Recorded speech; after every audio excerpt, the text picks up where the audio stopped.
All right, I put together a plan so that I can get this game out the door, maybe even get it in your hands. So stay tuned if you want to play this.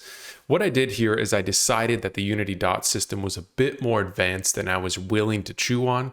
I tried it for a little bit, got a little bit, some of it working, but to get the swarms in, to kind of understand how this sub scene is kind of baking into my other scene, it just felt a bit over my head. And sometimes you need to just de-scope your project, right? If you remember, when I was looking into Trello, I was kind of creating this design document. I had this whole backlog of things that I wanted to do.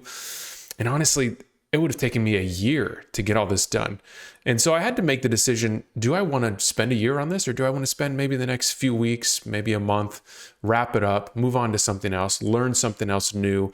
So that's what I decided to do, to de-scope. So you'll see here, I made this little map. I made this earlier too, if you remember one of the earlier videos. And what I did in Unity is I actually turned off the post-processing area. So you can do that in this little scene here. There's little layers. You can turn off the fog, you can turn off post-processing, and then you kind of get the better view of what you're, kind of looking at with the terrain. I pulled it into Photoshop, said, these are kind of the moments that I want right in here. And then I went back to Trello and said, okay, let's de-scope this a little bit. Let's figure out exactly what I want to build. Let's get the narrative. Let's get the flight path. Let's figure out what dialogue I want. Let's figure out how to record those. Where are the animations for the enemies? Let's figure out a title screen and a game over screen. And let's kind of wrap up this project. So that's what I'm working on now.